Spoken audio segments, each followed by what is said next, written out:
जय हिंद दोस्तों। कैसे हैं आप लोग। तो आज हम बात करने वाले हैं साल 2021 में आई एक स्लैशर फिल्म क्रैब्स के बारे में। फिल्म की स्टार्टिंग में हमें एक बीच दिखाया जाता है जहाँ पे एक कपल काफ़ी कोजी हो रहे थे।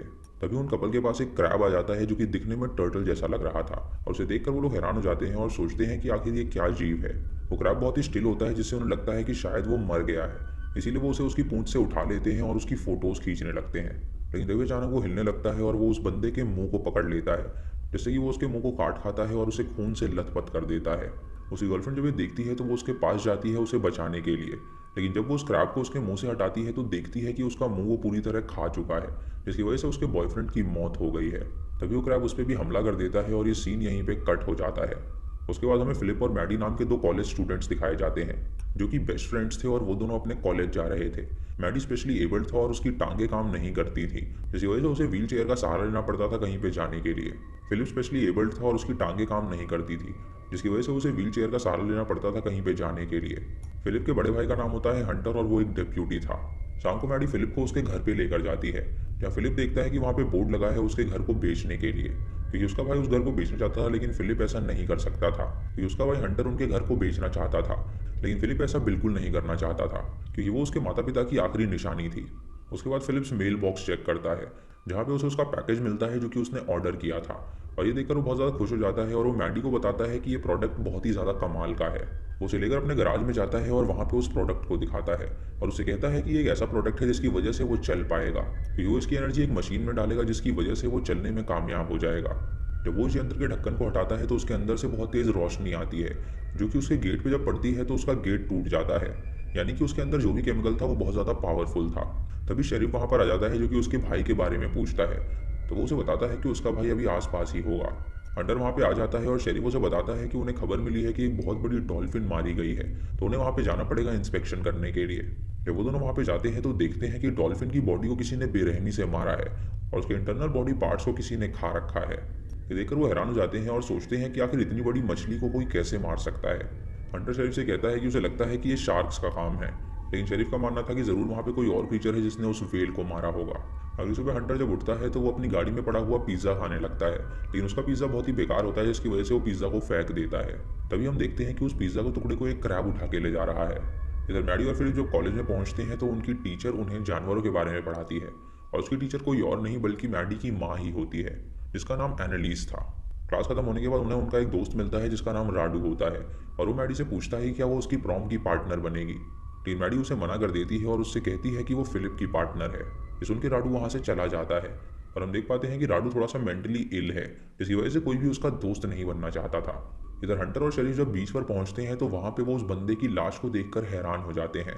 तभी उन्हें बीच के केव के अंदर खून नजर आता है, और डेप्यूटी जब अंदर जाता है छानबीन करने के लिए तो हम वहाँ पे क्रैब्स को देख पाते हैं जो कि वहाँ पे छुपे हुए थे।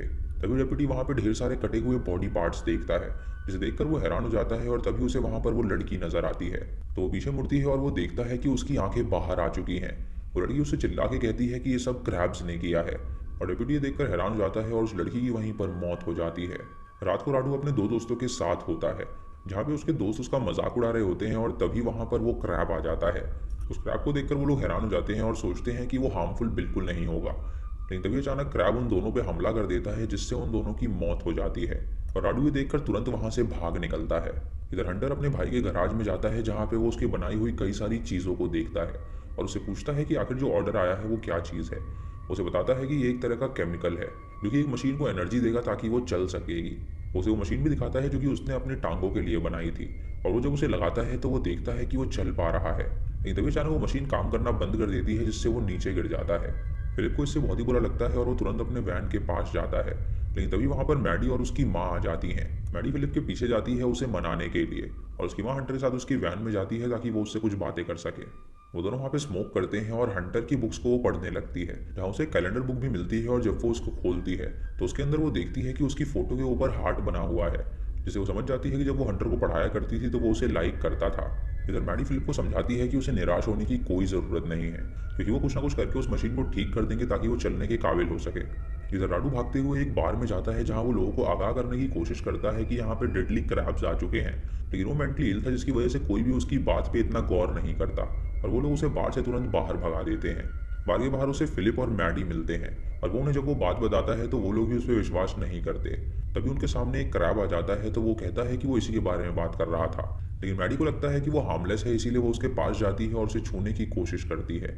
लेकिन तभी अचानक वो क्रैब एकदम शांत हो जाता है और उसे कुछ भी नहीं करता, जिससे उन्हें लगता है कि शायद वो मर गया है। उसके बाद मैडी और फिलिप वापस आ जाते हैं। यहाँ पे मैडी अपनी माँ को उस गराज में ले जाती है और उसे बताती है कि फिलिप ने एक यंत्र बनाया है जिसकी मदद से वो चलना चाहता है, और उसकी माँ एक टीचर होती है जो कि उसकी हेल्प करती है उसे ठीक करने में। इधर राडू देखता है कि उस मरे हुए क्रैब के अंदर से कुछ चीज़ निकलती है जो कि एक बहुत बड़ा क्रैब बन जाता है, जिसे देखकर वो डर जाता है। और जब वो क्रैब उस पर हमला करता है तो वो उसे जान से मार डालता है। अगले दिन कॉलेज की पार्टी होती है जहाँ पे हंटर अपने भाई को तैयार करता है और उसे कहता है कि उसकी मशीन उनकी टीचर ने ठीक कर दी है। जब फिलिप उस मशीन को पहनता है तो देखता है कि वो चल पा रहा है और ये देखकर वो बहुत ज़्यादा खुश हो जाता है। वो दोनों जब अंदर जाते हैं तो हंटर देखता है कि उसकी टीचर इशारों से उसे बुला रही है और फिलिप मैडी के पास जाता है और मैडी उसे देखकर काफ़ी खुश हो जाती है और वो दोनों एक साथ डांस करने लगते हैं। इधर फिलिप जब मैडी की माँ को ढूंढ रहा होता है तो उसके पीछे से एक क्रैब गुजरता है। जब वो पीछे देखता है तो वहाँ पे कुछ भी नहीं होता। तभी वो क्रैब उसके आगे आ जाता है और उसे चेस करने लगता है उसे मारने के लिए। लेकिन अचानक उसकी टीचर उसे मिल जाती है, जिसे देखकर वो क्रैब वहाँ से भाग जाता है। वो टीचर उसे देखकर खुश होती है और उससे पूछती है कि क्या वो यहाँ पर उसके लिए आया है। तो उससे कहता है कि वो रास्ता भटक गया था। लेकिन तभी वो टीचर उसे किस कर देती है और उससे कहती है कि वो उसे बहुत ही पसंद करती है। उसके बाद वो दोनों भी पार्टी में जाते हैं और वहाँ पे डांस करने लगते हैं। तभी अचानक डीजे के पास एक क्रैब आता है जो कि उस पर अटैक करके उसे जान से मार डालता है। और ये देखकर सभी लोग हैरान हो जाते हैं और वहाँ पे ढेर सारे क्रैब्स आकर उन पर हमला करने लगते हैं। वो सारे क्रैब्स एक एक करके सबको मारने लगते हैं और वहाँ पे अफरा तफरी मच जाती है।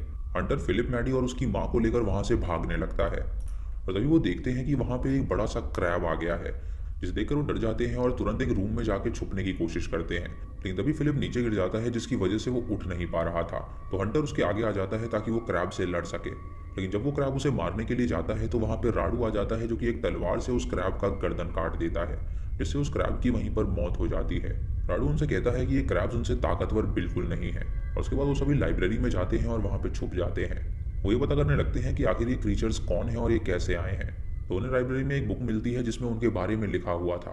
उसमें लिखा था कि कई सदियों पहले वो यहाँ पे मौजूद थे, लेकिन उनकी स्पीशीज खत्म हो गई थी और फिर से वो लोग यहाँ पर आ गए हैं। फिलिप उन्हें बताता है कि अगर ये सारे क्रैब्स ऐसे दिखते हैं तो ज़रूर इनसे बड़ा भी कोई क्रैब होगा जिसने उस व्हेल को मारा होगा। और सुन के सभी समझ जाते हैं कि उन पर बहुत बड़ी विपदा आने वाली है। इसलिए फिलिप उनसे कहता है कि उन्हें उसके गराज में जाना पड़ेगा, कि वहाँ पे वो एक मशीन बिल्ड करेगा जिससे वो उस क्रीचर से लड़ाई कर सके। वो सभी इस बात से तैयार हो जाते हैं और तुरंत वहाँ से जाने के लिए निकल जाते हैं। वो देखते हैं कि पूरे शहर में उन क्रैब्स ने कब्जा कर लिया है और एक एक करके वो सभी लोगों को जान से मार रहे हैं। तभी उनके पास भागता हुआ प्रीस्ट आता है जो कि उनसे कहता है कि वो उसकी जान बचा लें। लेकिन तभी अचानक एक क्रैब उस पर हमला कर देता है तो वो लोग वहाँ से भाग निकलते हैं। जब वो अपने घर पहुंचते हैं तो फिलिप हंटर से पूछता है कि क्या वो उनके साथ नहीं आ रहा। तो हंटर उससे कहता है कि उसे शेरिफ के पास जाना होगा ये एश्योर करने के लिए कि वो ठीक है या नहीं। वो तुरंत वहाँ से निकल जाता है और वो सभी गराज में जाते हैं और उस मशीन को बनाने की तैयारी करने लगते हैं। इधर फिलिप जब शेरिफ के घर में पहुंचता है तो देखता है कि वहाँ पे ढेर सारा खून है। और तभी अचानक वहाँ पे एक क्रैब को देखता है तो वो उसे कुचल के मार डालता है। जब वो बाहर आता है तो उसे शेरिफ नजर आता है जिसके सर पे वो क्रीचर बैठा हुआ था, और ये देखकर वो शेरिफ के सर पे एक जार मारता है जिससे शेरिफ की मौत हो जाती है। वो ये बात जानता था कि शेरिफ अब जिंदा नहीं बचने वाला।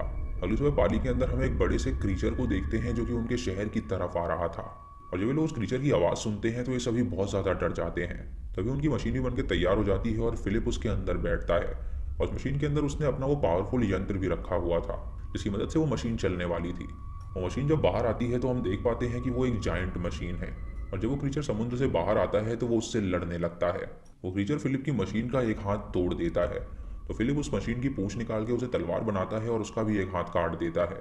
उसके बाद वो क्रीचर उस मशीन को बुरी तरह पीटता है जिससे वो नीचे गिर जाती है, और जब वो फिलिप को जान से मारने वाला होता है तो फिलिप उस यंत्र को ऑन कर देता है जिसकी रेस जब उसके आंख में पड़ती है तो वो उसके शरीर के आर पार हो जाती है, जिससे कि उस क्रीचर की मौत हो जाती है। ये देखकर सभी लोग खुश हो जाते हैं क्योंकि वो ये बात जान गए थे कि अब वो जीत हासिल कर सकते हैं। तभी वहाँ पे हंटर भी आ जाता है और उन लोगों को ज्वाइन करता है। उसके बाद वो उस मशीन के अंदर बैठ के दोबारा से उस शहर के अंदर जाते हैं ताकि वो एक एक करके सारे क्रीचर्स को मार सकें।